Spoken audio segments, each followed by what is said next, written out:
আমি আজ নতুন বাজার থেকে মোহাম্মদপুরে আসছিলাম। তো আমি গুলশান জামের মধ্যে আটকে গেছিলাম। তো গুলশানে ঢোকার একটু আগে বিআরটিসির 2 তলায় ছিলাম। তো সেখানে বসে দেখতেছি রাস্তার মধ্যে প্রচুর ভিড়। তো তখনও আমি ভাবতে পারিনি, হয়তো আমি মনে করছি কোনো মিছিল মিটিং হতে পারে। তো একটু পরে দেখলাম যে একটা গাড়ির মধ্যে একটা লোক দাঁড়িয়ে, এরকম যে দেখতে পাচ্ছেন এভাবে আসলে হাত নাড়াচ্ছে। তো এখানে শত শত লোক ছিল। তো আসলে আমি বাসের মধ্যে অপরিচিত একটা লোককে জিজ্ঞেস করলাম, ভাই কে আসছে এখানে?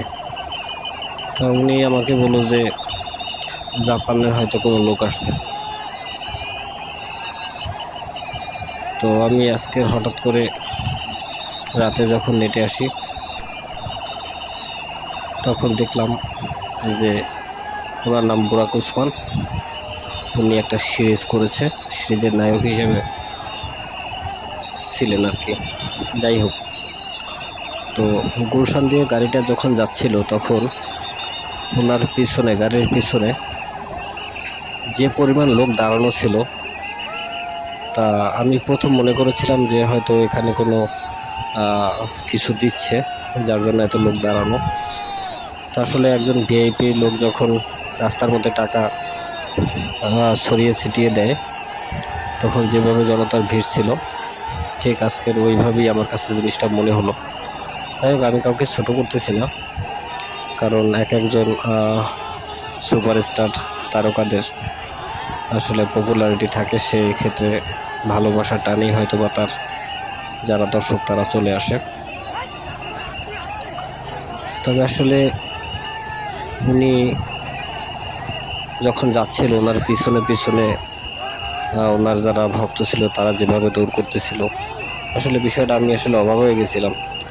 যে আমি প্রথম যেটা ভাবছিলাম যে হয়তো কোনো টাকা, বিদেশি কোনো লোক আসছে, হয়তো আসলে টাকা দিচ্ছে অনেকে, মানে তার সাথে হাত মিলানোর জন্য আসলে অনেক চেষ্টা করছে, পিছনে পিছনে দৌড়াইতেছিল গাড়ির।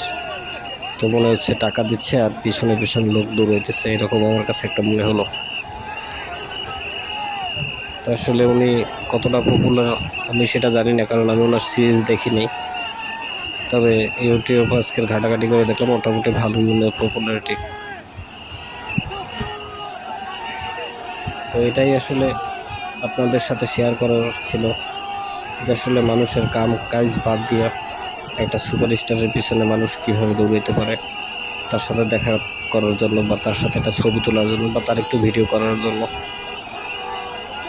তো এখানে হয়তো স্টুডেন্টের সংখ্যাই বেশি, কারণ অনেকের কাজ কাম নাই, হয়তো তারা দেখা করার জন্য আসছে। বাট যাদের কাজ কাম আছে তারাও যদি এখানে যদি তাদের সাথে দেখা করার জন্য যদি আসে, তাহলে সেটা আমার কাছে আসলে যুক্তিসঙ্গত মনে হয় না।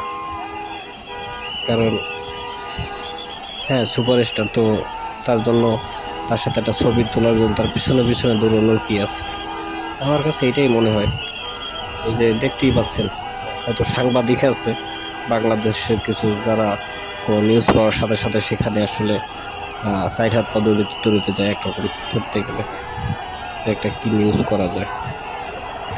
তো যাই হোক, আমার কাছে আসলে বিষয়টা একটু অবাকই লাগছে, যার জন্য আজকে আমি আপনাদের সাথে এই ভিডিওটা শেয়ার করলাম। তো এটা ছিল 26 তারিখের ভিডিও। ধন্যবাদ সবাইকে।